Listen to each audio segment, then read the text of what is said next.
Welcome everyone to NCEA's Catechetical and Educational Planning, Crafting a Vision and Identifying Critical Issues webinar. My name is Kate Reich and I am the organizer for today's event.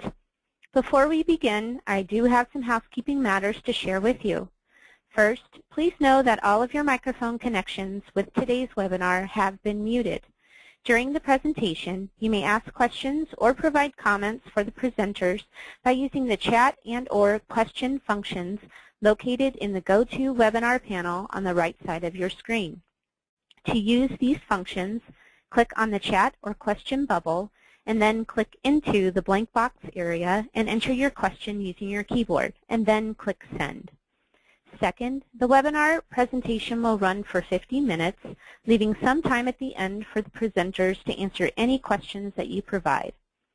Third, today's webinar will feature 2 polls.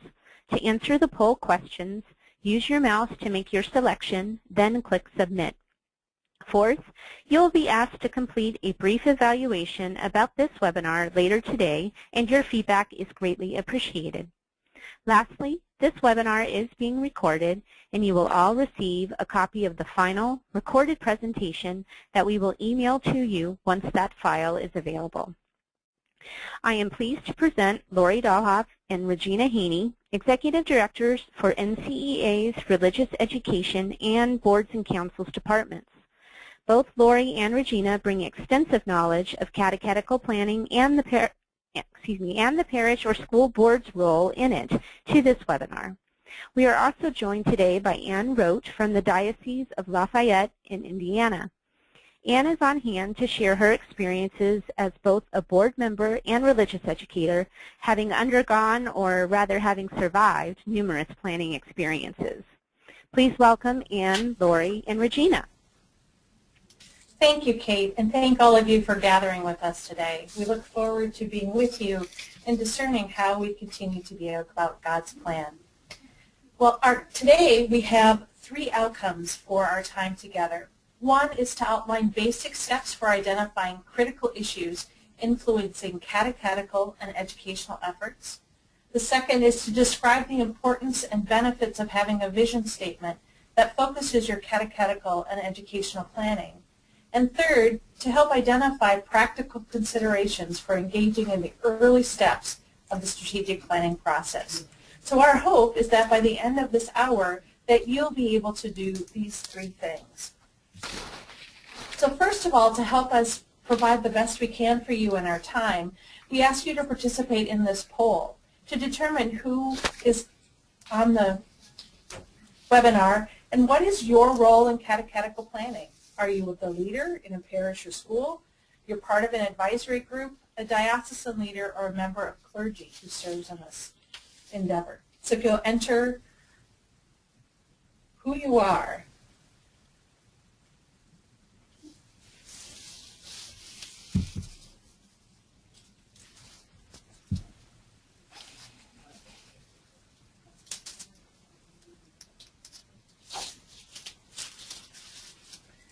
And so the poll results, as you can see, a little over half are parish catechetical leaders, another group of school leaders, some diocesan leaders are part of the call. And so today we really will focus then more in our time around the leader's role, and I think you'll find that really helpful as we go forward. So, Regina. As part of this, you'll find out that Ann and Regina and I are going to enter into a learning dialogue. So you'll hear all 3 of us coming in and out, which will be an interesting cross-country conversation, which we hope you'll be part of as well. First of all, let us define what is strategic planning. I think from my experience working with administrators around the country with this wonderful, irreplaceable, important tool, that it helps determine 3 very important aspects or pieces for looking to the future. First of all, where is the parish, school, diocese going? Where is it going? This is a wonderful opportunity for administrators and boards to gather folks to say, what is that future? What does that preferred future look like? Where is the parish or school going? So it's a way to involve the stakeholders around that question. Secondly, how are we getting there? The plan should be very strategic. What are the steps? What are the action steps that take us from the present to the future? And it outlines that very carefully, or should outline that very carefully. And it's all about being better. As I talked to administrators, they said it's so neat to see that through this process we have identified areas in which the school can improve. We've identified ways in which the catechetical program can better serve the families, the students, the community. So it's all about getting better. It's all about being the best we can. And thirdly, and this is very important, that the plan specifies how do we know we got there. That this data, this dashboard is so important. These matrices are so important. For example, the school is at 80% capacity. That's how we know we achieved our goal. Or the catechetical program now serves 40% of all the children registered in the parish. So we have ways to determine, did we achieve what we wanted to achieve? And so with that, there's some assumptions that we are bringing to this conversation about catechetical planning, educational planning, regarding the whole process. And I'm not going to read through all of them, but basically it boils down to these things, that you need to have ownership across the community, that it needs to be an inclusive process that includes all of the stakeholders, all of those people who are impacted by your plan, that the plan is logical, that in a sense there is a vision that we're moving toward, that there is a sense of flow to how you go from step to step, that there's a high degree of collaboration, which is different than cooperation. There's a reason it's called co-laboring in collaboration, that you're working together to create something you couldn't create on your own. That planning is a cyclical process, so that you'll continue to do that over the long term. As long as the mission is in place, you'll continue to plan. And that catechetical planning in particular respects and flows from the Church's vision of catechesis, not something that we knew of previously, but where are we being called by the Holy Spirit to move now and into the future. And finally, that planning really does require an investment of the leaders in the outcome of the planning process. Many of us have experienced those times when you've done a great plan, it looks even beautiful, and that binder looks even more beautiful as it gets dusty over time on the shelf. And so it really takes an investment of time, energy, and will on the parts of the leader to carry through the plan. And that, in the conversation leading up to this, was where Anne was talking about how important participation is. I think the most critical part in any strategic planning process is the participants, is the people who we need to have there. We need the participation because we want to make sure that all the stakeholders are present at the table. So I often have to look around and say, who should be here? My office has charge of catechesis from womb to tomb. So I need to make sure that I have people representing our Catholic school population, that I have people at the table representing youth ministry, religious education, the young adult ministry. I want some pastors there. So I need those stakeholders. I need that participation because that's going to expand our knowledge. I sit in a diocesan office and I do get out to our parishes and visit with people in the field. But if I just have to, depend upon my knowledge, the plan is not going to be, it's not going to be excellent. It's not going to be maximized. I need participation because that's going to ensure that people are committed. The more people I can engage, the more people who know about the strategic planning process, that's going to make sure that I really have a commitment from them, a buy-in. And sometimes it helps to overcome resistance too. So many of our parish leaders, when they hear that the diocesan office is starting strategic planning, they're like, oh my gosh, what are they doing? But if I've involved them, if I'm keeping them in the loop, that resistance is just overcome. And then finally, that assembly bonus. When you work as a group, when there's a group decision-making process, when there's a group strategic planning process, you're going to achieve much better results than if you were just doing it by yourself.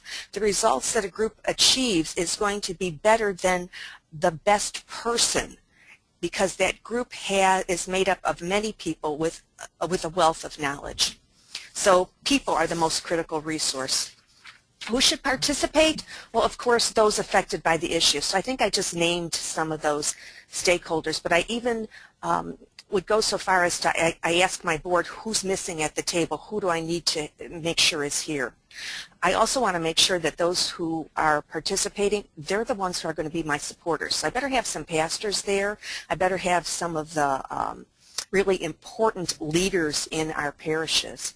I also want those who are responsible for implementing. So my staff is there because they have the job of making sure that the action items, the plan, is carried out. And those also with relevant experience or expertise. I actually make sure I have someone who is just a parishioner involved, because sometimes they've got the experience that I need, especially if they've had experience with strategic planning in business or by profession. So those are some of the people who I think have got to be able to participate. And please do not overlook having clergy there. The last time I did, 2 years ago, we did a strategic planning process, and the first thing I did was to bring in our brand new bishop. He's been here 3 years now, but he was brand new, and I had him just sit and chat with the board and talk about his vision for catechesis. And it was wonderful hearing him because he brought a perspective from another diocese to our diocese. So don't forget to make sure you've got the clergy, pastors, associate pastors, and bishops there. And I know it was one of the questions that people had submitted ahead of time was, how do you go about helping clergy to be involved in this process? And I know you've worked with a number of parishes and schools as they've done planning. What were some of the strategies they used and were effective in getting the clergy to participate in the process? You know, one thing that we've done is our diocese, my office, developed a strategic planning process, and I went to every single deanery meeting, a clergy deanery meeting, to talk about what was involved and what we could offer to our clergy. And that kind of got them excited, because I offered to help them with it, or I offered to give them the tools to do it themselves. And I was really surprised at the number of parishes that invited us to come and do strategic planning with them. But I think asking, almost a one-on-one asking with the clergy or with your bishop to be involved to whatever level they can is critical. Thanks, Anne. What are the benefits of strategic planning? And I love what Anne presented to us, which really points out the first bullet point here. It builds ownership. And Anne gave us many examples of ways to involve people so that there is ownership and commitment. And I like her suggestions for involving pastors, a real important stakeholder, a real important participant for strategic planning, because as Lori mentioned, it's important that we have buy-in from the administration. That would be the catechetical director, that would be the principal, that would be the pastor. They have to be on board with that. The second point, it brings vision into focus. And this is my favorite part of strategic planning. Developing a preferred future. Not the mission, but what do we want to look like down the road? So it gets everybody to look at what is it that we want to be 4 or 5 years down the road. What's our vision for the catechetical program? What's our vision or preferred future for the school, for the high school, for the elementary school? So the plan outlines the step to get to that vision. It extends the horizon. I love when people sit back and dream. What is it that we want to look like? What is the best that we can be?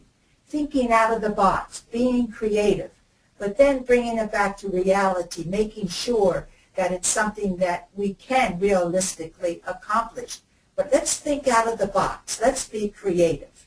I remember one school, they were looking for third source funding, and they were very creative. They built a windmill in the backyard of the school, and they sold the power to the community. What a creative way to find third source funding. But it all came out of the strategic planning process. And the last point, it gives direction, focus to all efforts, all stakeholders. And it's like having everybody's oar in the water rowing toward that same vision, and working toward those same priorities. And so, Regina, this is the same process of catechetical planning that we had outlined in our earlier webinar in January, but we want to revisit with the steps for those of you who weren't able to be part of that conversation. So if you'd share a little bit about that. Yes, and while I'm doing this, Lori, one of the questions that came through the preparation for the webinar was, how does this planning kind of relate to and correlate to the accreditation process? And when you lay out the steps, they're the same. They might be a little tad differently, but you could fill in those accreditation steps in this, using this particular slide or this particular outline. So I'll try to highlight some of those as I go through. If I don't cover it this slide, I'll do it later when we get back to this graphic representation. First of all, the first phase. The first phase is to get organized, and that's what you do with accreditation too. You gather data. You gather the right team. You identify the stakeholders that you want to be part of the leadership team. You establish core values. What is it that we believe in? We want this to be the best to develop the holistic child. We want parents involved. So what are our core values? And then what is the timeline? And I think you can do a plan in 3, 4, 5 months. And someone asked me, how do you keep the momentum? And I think it's creating a tight timeline. And you get people involved, you keep the momentum going, and you get the project finished. So getting organized is very important. Phase 2, let's take stock. This is the situation analysis. This is identification of the critical issues. So we do a SWOT analysis. What are our strengths, weaknesses, opportunities, threats?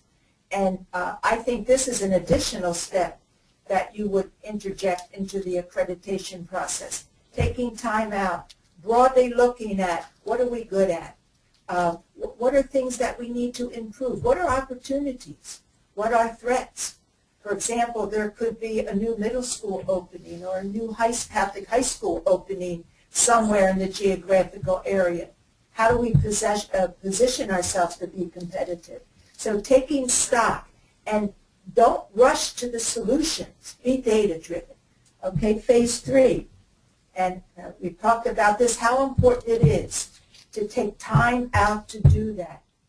One person suggested to me, encourage them to stay in the lines. So take the time to dream that vision, to establish that preferred vision.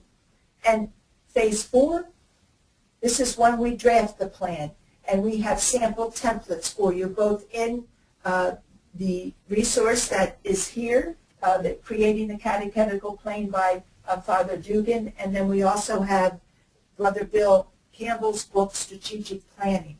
So they both provide templates for you. And number 5, implementing the plan. It's not over when it's over. Implementing the plan takes work, it takes organization, and it goes back to those participants that Ann talked about. You want to ask them at some point to help with the implementation. And so in that plan, what we're going to focus on for the next few minutes is this whole issue of identifying critical issues, this whole place that helps us decide how this community is going to be impacted by the plan. And there's something called an environmental scan that can be really helpful for identifying critical issues.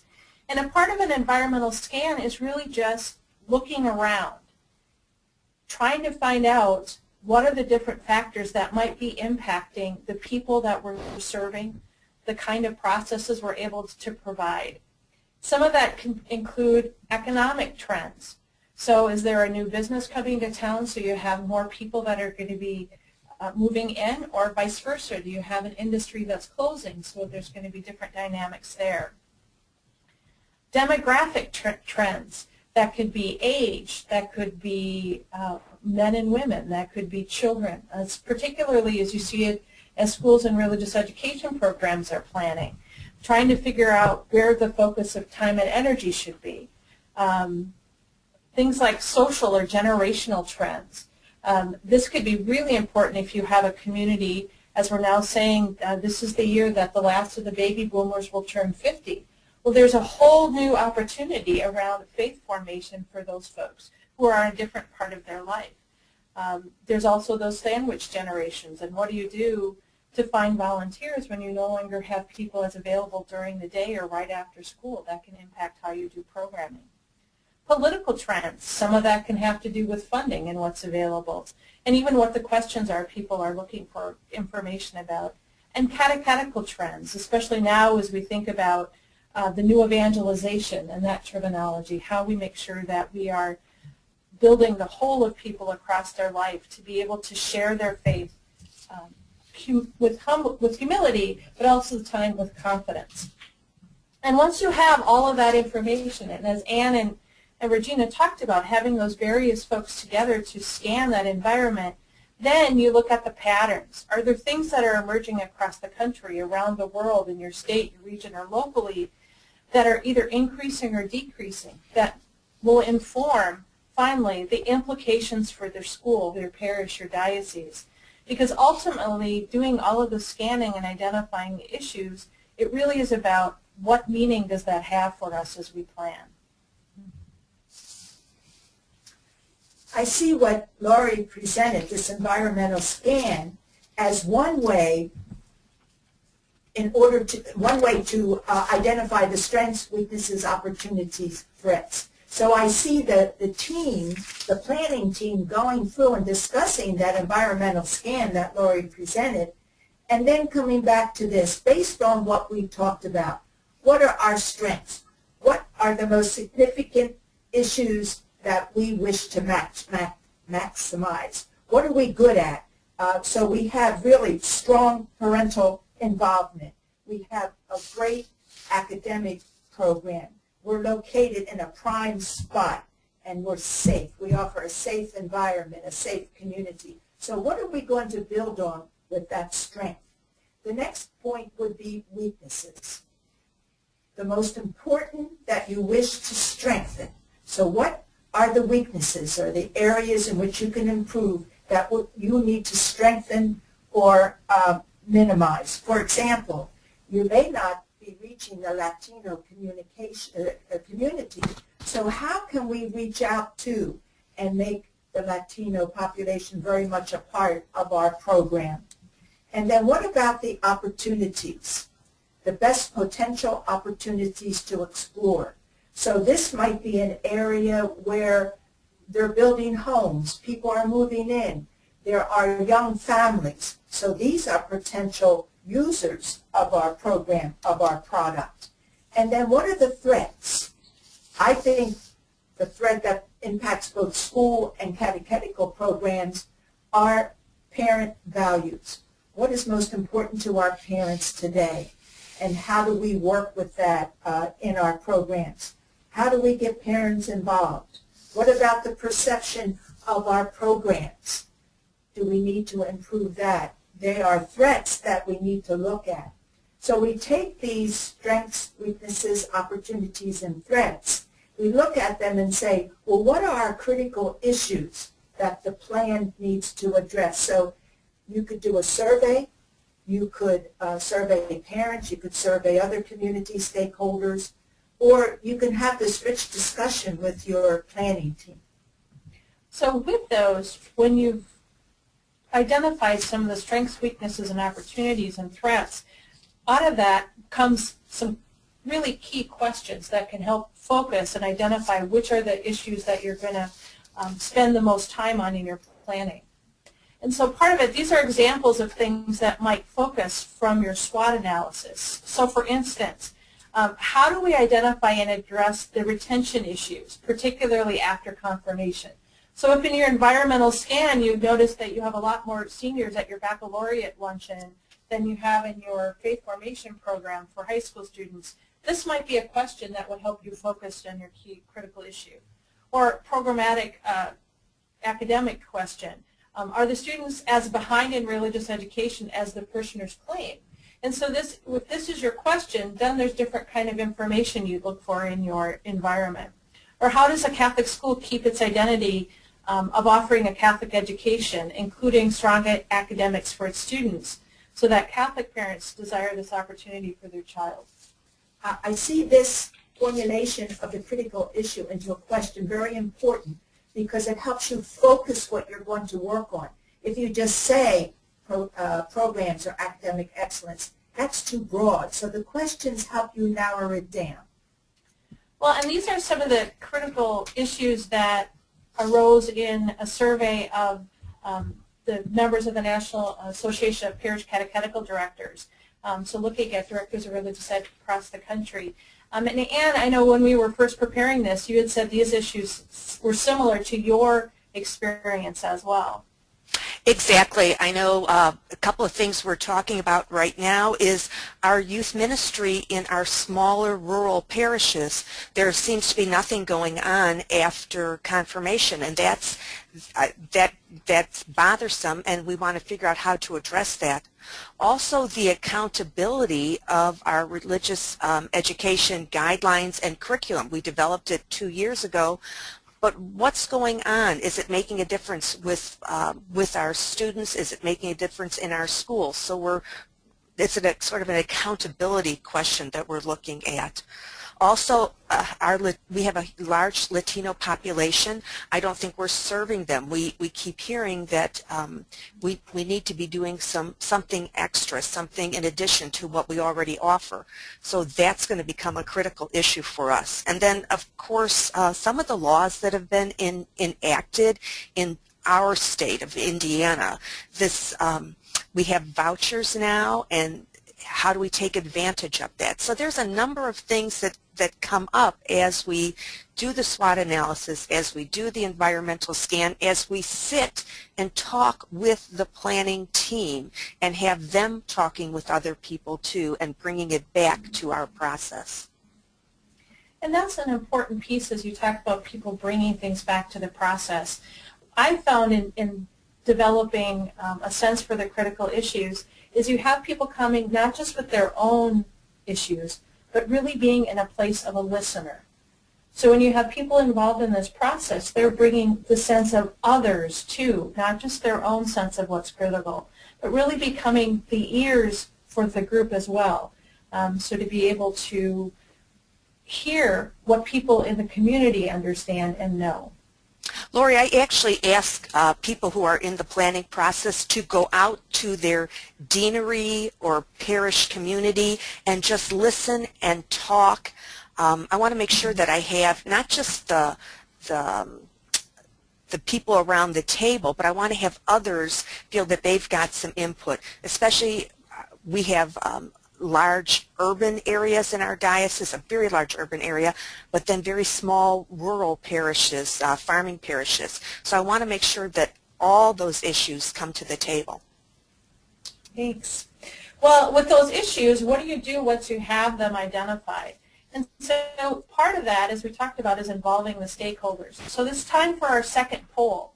So thinking about which tools are you most likely to use to engage stakeholders in surfacing the critical issues. And you can check all of them that apply. So print, email, an online survey, a website, or face-to-face. That can be one-to-one or a town hall meeting. So check all those different ways that you have available, or at least you're most likely to use to engage the stakeholders.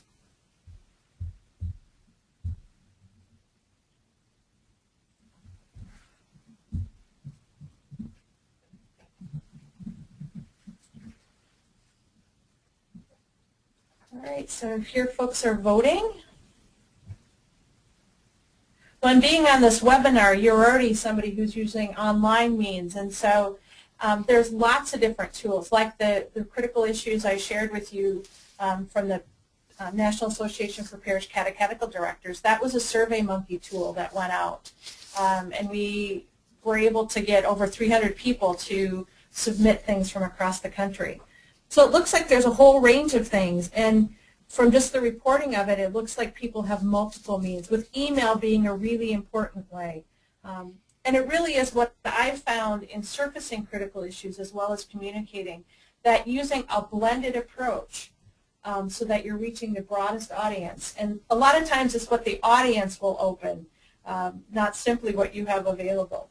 Yeah. In working with schools, I find that SurveyMonkey, that they reach out to the parents through survey, but also they love the town meeting where they bring the draft of the plan and get input from those broader folks. So we've talked about the planning process. We've talked about looking at the critical issues. And so now, with that information, you can set your direction, which is the next focus of our time together. Yes. What is the purpose of this vision statement? I think it just fuels the whole plan. It just gets everybody headed in the right direction. It's an imagined idea of what the school or catechetical program could look like, or it's a goal toward which one aspires. Now, this is totally different from the mission statement. The mission is the purpose, and people get these mixed up all the time. But the vision can take the mission into the future, the 3, 4, 5 years out. There's a new ad out about Cadillac cars, and they say when you shoot for the moon, you get there. And I think it's so true, even in our own lives, when we talk about it and we keep working toward what we want to be or what our dreams are, it makes it happen. And I think that's where the leadership of strategic planning comes in, keeping that vision in front of all the groups, of the faculty, of the staff, of the catechist, of the parishioners. Where are we going? What's our future look like? And that gets us into the next point. What are we going to do with it? It should drive the decisions that we make. So where is the parish headed? Does this decision take us there? If we're offering the best, the most premier early childhood program, does the budget reflect that? So when we put the budget together, is that budget helping us reach our vision, reach our expectation? So it's really a strong framework for us. And so, what will your future be as part of this whole process? And it really is there to help us look, and not just look when we're planning, but look as we go along. I know for me that can be one of the harder things, is always going back to refocus the energy when there's so many new things coming at you. And so a vision statement is an image of what the people of the enterprise aspire for it to be or to become. And I know Regina and Ann both, you've worked with lots of people in bringing these together. Yeah, and again, it gets people excited. Your vision statement should be full of energy. It should really reflect what the plan is all about, and it should get people excited. It should be clear, and in it you should be able to identify your major goals, your major direction.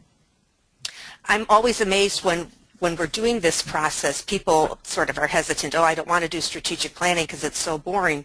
But as soon as they get into that visioning piece, that what do we want to become, they are energized, and afterwards they will thank me or even say, this is so exciting.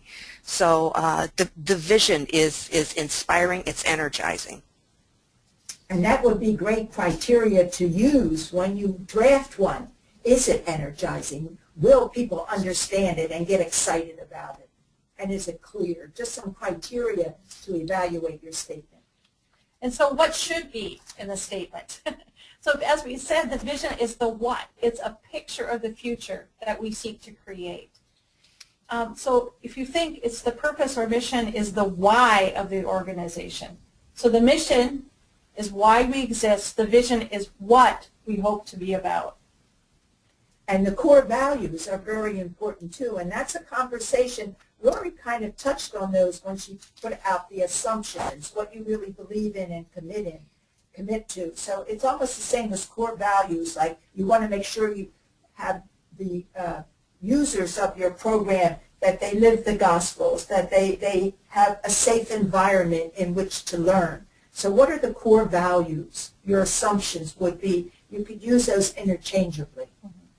And so you want to make a vision statement so it's memorable, clear, but also not 7 or 8 paragraphs that you'd have to read over and over. And Anne shared with us some really interesting examples from her experience. Yeah, the first one is the vision statement for my office. So our office strives to form faithful disciples of Christ who proclaim and live the gospel. I mean, that is energizing. That's something easy to remember. Another parish I worked with, it's actually a parish in school, so in the planning process, not only were like the parish staff there, but the school staff was there, the parishioners, finance council, school board, and they came up with, as his disciples, we work together to fulfill Jesus Christ's great commission of the universal church, go therefore and make disciples of all nations, baptizing them. So this is very scriptural. Another parish, St. Charles Borromeo in Peru, came up with, this was just this summer, I think, with the vision statement here, that they're a vibrant and welcoming parish. This was really critical for them because they're an older parish, and they wanted to show that they are viable.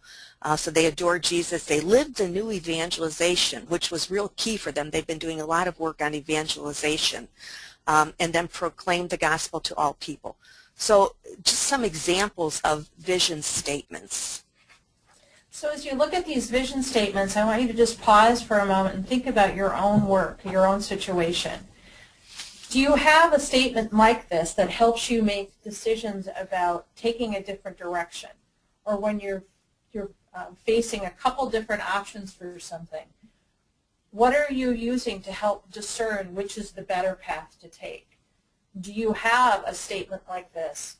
If you don't, what do you think might be different in your current process if you did have a statement like this that would help guide you?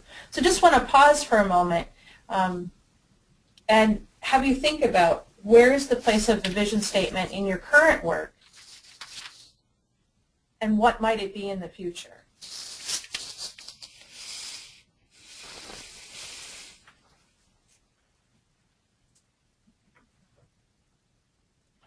Lori, as I was looking at these 3 statements that Anne shared, some folks that I worked with just recently, today I talked to several schools about their vision statement. They grapple with, well, we're doing some of this now, and it's not something we're doing it now, we want to continue it. But in those statements, there are new efforts, like what Anne mentioned in St. Charles's vision statement, this new evangelization. And really want to emphasize in the 3rd bullet, the outreach. So embedded in these are new efforts. And even though it doesn't say will, this is what we want to be doing. This is what we want to look like 3-5 years from now. So I think these are very good and very good examples.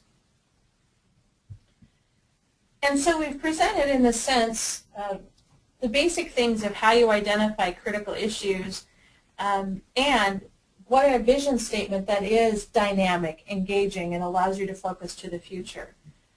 And we now we have time for some questions, and we invite you to type those in as Kate had described. We also have some that folks had submitted ahead of time that we're going to start answering those, but also feel free to type in your questions and we'll respond to those as they come in. So one of the questions that we had submitted ahead of time was, what do you recommend to be included in drafting a vision statement? Would it clarify, clearly define and describe what a vision statement includes? And go ahead, Anne. The vision statement really has to answer that question, where are you headed and what do you intend to be? What is your best self? What's your preferred future? I think Regina mentioned that. It really should be brief, so I will use the example that's on the screen of one that's not brief. Inspiring, challenging, really talk about what the ideal state would be, and it appeals to all stakeholders. St. Louis de Montfort and Fishers, I love their vision statement, just that little word, a dynamic witness of the gospel. This parish is very active in social justice ministry, and I think that dynamic witness says what they want. We have a DRE association in the diocese, the LCCL, and their vision statement's a little long, but it's what the stakeholders there really wanted, just talking about collaboration with our diocesan bishop, clergy, and pastoral offices. Yeah, I would like to add to that. Many folks I work with struggle with, does it have to be short? Can it be a little bit longer? And the folks that I just talked to would go for the Lafayette. They were going, okay, let's say, state something up front and then bullet points, because you wanted to reflect your plan. So people struggle with the length. So what works for you is important. And it's not to be 2-3 pages. No, I think what's up here, the Lafayette example, but don't struggle with making it one line. It's if you need more, you can have more. We're getting several questions in, so thank you. One of the questions was about the issue that I had put up about having training and retaining significant numbers of faith-filled catechists. And this person is, this is the topic of their dissertation. And so I invite you actually to email me after this presentation, and we can get in touch with that. It wasn't a quantitative study, it was a qualitative study, but we're actually doing some work, NCEA and NCCL are doing some work together to get a better handle on catechist formation across the country. So first of all, congratulate you on getting to that point of writing a dissertation, and secondly, email Lori once the presentation's over, and I'd be happy to connect with you about that. All of our emails will be in a future slide. So don't forget one thing. A done dissertation is the best dissertation. Keep that in mind. All three of us can say amen to that. Amen. Another question was for Anne, about having done a diocesan plan. Was the plan for the Office of Catechesis or for all pastoral offices? Is there a way you could make it available? And also interested in how the plan was presented to the clergy at the deaneries. So any or all of that you'd like to comment on, Anne? Yeah, our last strategic plan, which we're just at the end of, we've just started a new strategic planning process, so we're at the end of the strategic plan, which was for the Office of Catechesis, which again encompasses womb to tomb. After the plan was created, it was presented to the bishop, who did some tweaking with it, and then I made it available to the clergy. I think I sent it out to them, actually. For a while we had it posted on our website. I don't have it on our website right now, only because we're right at the end, but I'd be happy if somebody would want to see what it looks like. I'd be happy to share a copy of the strategic plan if you just email me. Okay. And then the final question that's been submitted so far, and we do have some more time, so if you have other questions, feel free to submit them. How do you excite people to even become a part of the planning process? I think you excite them. You say, let's look at everything we can be. And you gather people to dream and then work from there. And then, again, report back to them what you're doing and how the committee's working, and bring them back to ask for the implementation. So you're always reporting, letting the stakeholders know your progress. And as administrators and leaders and those on the team, you have to be excited about the planning process. We're doing great stuff. We've had great meetings. We're looking to this really hopeful future. Oh, Regina, that's And I such think, a key part right there, to involve the leaders, because if the pastor is excited about the process, if the pastor is blessing it, people will come on board to do it. Yeah, and I think the promise, not to, as Lori alluded to earlier, that plan will never sit on the shelf. And I think that's the statement we have to keep saying over and over again, because people have had such bad experiences with planning. But make a strong commitment, those at the head of the project, that that plan will not sit on the shelf. We actually report back. I'm sorry, go ahead, Lori. No, I was talking over to you, Ann. Please finish. We actually do a reporting back. We use that strategic plan as part of our board meetings, as part of accountability. So I'm constantly saying, okay, this is where we are with the strategic plan. Here's maybe some results that we've had. Here's some information that we've gleaned. But it's a constant, it doesn't go away. It doesn't sit on the shelf. It's a living, breathing document, and it's referred to. Yes, that's a great point, and I find school boards doing that and very successful with that and getting the plan accomplished. And I think a huge piece that I've found in the successful planning processes I've been part of, both as a leader and a participant, is there's a clear timeline that's adhered to. So there's something that I'm involved in right now, and it's a small part of a planning process. But to say to people when I invited them, this is what our task is.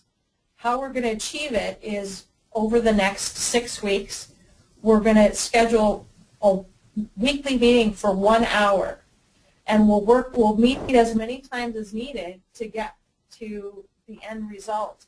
And the way we're working will actually be done in 3 meetings, because it was very clear, and it's actually been building momentum, because they're seeing if this part of the process is working well, then the next part might be more, the greater possibility of it come to fruition. So having a very clear timeline that you actually adhere to, which becomes a critical role for the leader. And if you, as the designated leader for the school or the parish, that's a challenge for you, find somebody who will work with you to be that time manager. That's what my administrative assistant is for me. She's much better at keeping all the things together in line than I am. And so utilize who's around you to help people be engaged. Yeah, and I was thinking as you were speaking, Lori, how important the chairperson of this endeavor is. That chairperson has to be the disciplinarian, the timekeeper, making sure people turn in their reports and kind of managing the project. So you want somebody in that seat that is a good time manager, that gets the picture, the overall picture, and can give the time commitment. And Ann, I don't know what your experience with chair people in this role has been. I really want to make sure that I'm working closely with the chairperson, with sort of the leadership group, because they are so they are critical to it.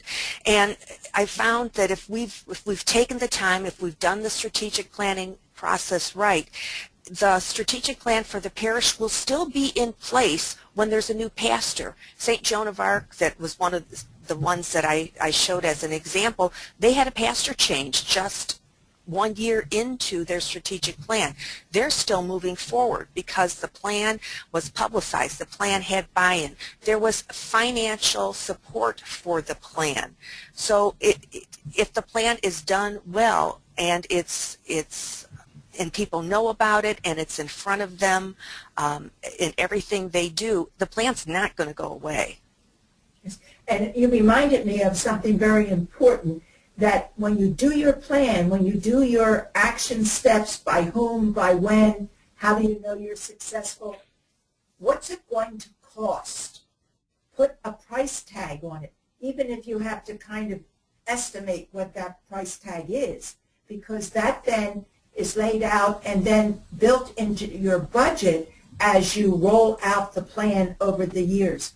So please don't skip over that piece. The price tag is crucial. Yeah, and several questions about that. So how do you ensure the funding for strategic planning? So go ahead, Ann. It's really critical. I even when I put down the funding, I want to put down that it's staff time, because there's a dollar amount attached to that.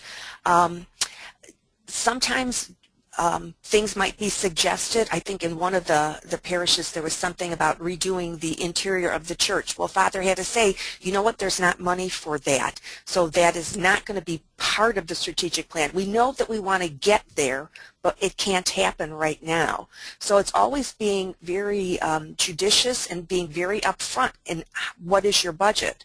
So I always try and share my diocesan budget as we start that planning process, because if you want me to hire an extra staff person, it's not going to happen, because the funding for us is not there on a diocesan level.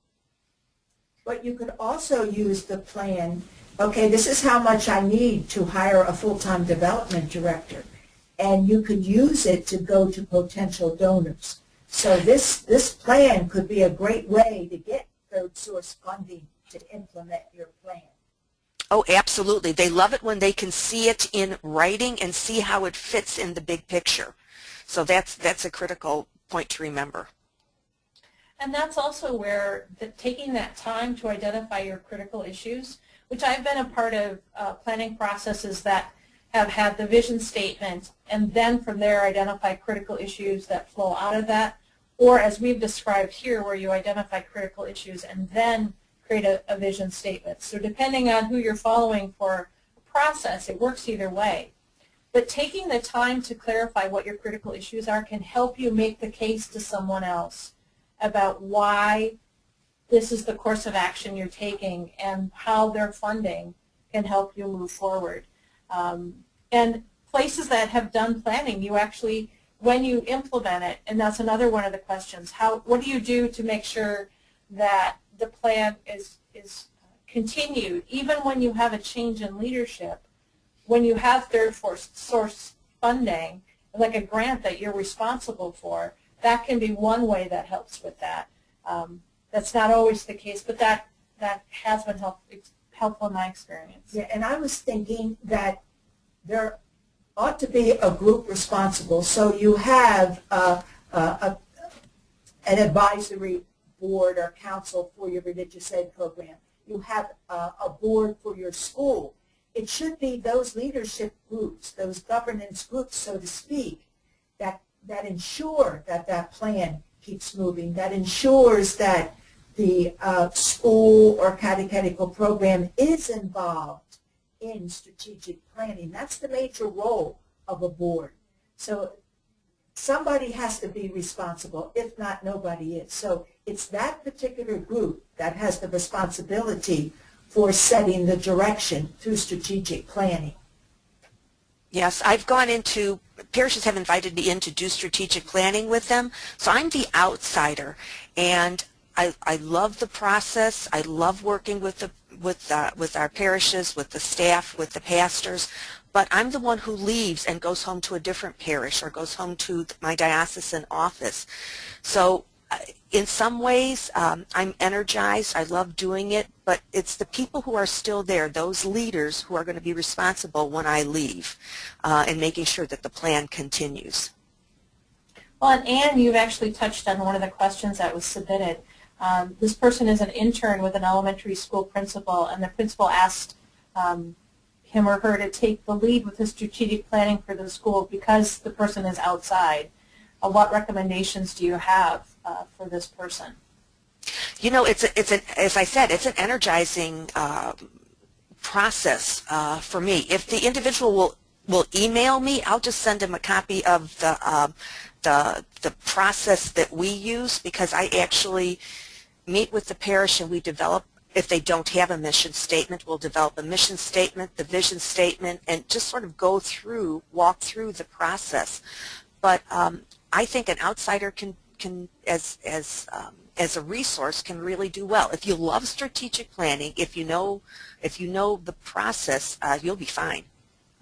Well, and we do have a couple of resources that can help with that as well. Yes, and the Strategic Planning Survival Guide by Brother Bill Campbell. It's excellent. Schools use it. Everything's there, every step, every template. it's a great tool to use. And it is important, as Anne pointed out, to know that you are, as an outsider, you're able to help shape the process, but it's ultimately the work of the people there. So that's another recommendation is coming into this, to always know that your job is to help the local people do what they need to do. And so you're there to help the process along. And sometimes it's really hard to check yourself. So it's not the vision you have for them. It's listening to help them state the vision they have. And Anne, I heard you start laughing.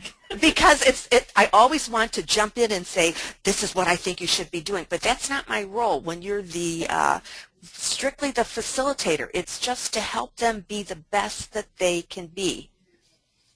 Yes, and you can adapt the process. Everyone doesn't do it exactly the same. For example, one of the questions was, and I alluded to this earlier, how does this relate to accreditation, especially the Western Catholic Education Association, but I would say any accrediting agency. You can marry the two processes. So you could do strategic planning first and then roll it into your accreditation where it fits, or you can do accreditation and then start strategic planning and then cut and paste some of the accreditation reports into your plan. The accreditation planning process is looking at the student and the educational environment and how does the school support high achievement for all. How do you organize student learning to support high achievement? So it focuses on the student and the learning environment. Strategic planning goes outside of that. It includes the academics, but it adds more. What about the facilities? What about third source funding? What about finances broadly presented? So it's more than the academics. So I think it's a great pair. It's a great complementary exercise to do those two planning projects together in some way. And we're actually, our time is coming to close, and thank you so much for these rich questions. We have a few more that we want to try to get to. One of them was around sample questions and what you put in the survey. The two resources that are up here do both include some of those kinds of questions. Even, contacting either any one of the three of us would also be another place. Yes, there are samples in Bill Campbell's book. I also have sample surveys that we've used with SurveyMonkey that Brother Bill helped me with, and if you email me, I'll send you those. I have 3 or 4 samples for schools. And so we keep talking about our email addresses. Here they are. While we answer the last couple of questions we have time for. One is, do we know of a diocese that has a strategic plan that involves other ministries? The Archdiocese of Oklahoma City just released a strategic plan that has multiple ministries in it. Part of why I'm aware of it is they're utilizing a transforming adolescent catechesis process that NCEA has been a partner in helping develop. But it's multifaceted in their ministries. And I'm not familiar with the whole process of how they put it together, but the strategic plan is what's focusing their ministry for the next few years. And the last question that we really have time to focus on here is, what's the estimated time frame for doing a strategic plan? So I want to start with you, Anne. How would you answer that question? What's the estimated time for a strategic planning process? The last parish, St. Charles, that I worked with this summer, we did 2 evenings, so from like 6 to 9. But they did prep work before I got there, so they did some SWOT analysis before I came on. We did 2 evenings from 6 to 9, and then we did an all-day Saturday from 9 to 5, and then I did a follow-up session with just the parish staff, just tweaking it, wordsmithing it. So it's possible to get it done. My board will probably take, because we only meet every other month, it'll probably take us 6 months to get it done. Yeah, that for schools that I work with, we were trying to beat the accreditation report. One high school I was working with, we did it in 4 months, but we were huffing and puffing. I would agree with Ann, like 7 months. Well, and it depends on how extensive of a plan. One of the last questions was about, do you have to have a diocesan plan before you can do parish plans? Well, in an ideal world, yes, would you have that all together, but none of us lives in that world. So you start where you can. And so I know for me, when I was in the parish, I started with one aspect of my program. And I had people from the diocese help me, and the diocese didn't have a plan, but they understood what was part of catechesis. And so with that planning process, we did it over a month with an advisory group. So it really can take the amount of time that you want to allow it to take. Yeah. In working with the Diocese of Spokane, we're doing schools first, and then from that we're going to work toward a diocesan plan. So taking the pieces from the local schools, trying to put together a diocesan-wide program or plan. Well, thank you so very much, all of you, for being a part of this webinar and for your attention today. And for your great questions. Yeah, they're fabulous questions. So again, the planning process as we have together, getting organized, taking stock, which we're identifying the critical issues, setting your direction and your vision, and then refining the draft of your plan and implementing it, which we'll actually talk about. We're having another webinar on March 11th that'll look at these last two steps if you're able to join us. And then back to the outcomes. So we're hoping that you can identify some basic steps for identifying critical issues, that you can describe why having a vision statement is important, and that you've got some practical things to take away for engaging in the early steps of strategic planning. So again, thank you so much, and may God continue to bless all of us in this work we do in Jesus' name. Thank you. Thank you. And thank you, Lori, Regina, and Ann, and all of you for participating today. That concludes today's Catechetical and Educational Planning, Crafting a Vision, and Identifying Critical Issues webinar. We will be sending you an email in the next day or two with instructions on accessing the recorded webinar file as well as the presentation slides. We also invite you to visit our website at ncea.org to view the schedule of future webinar events. Thank you and have a great day.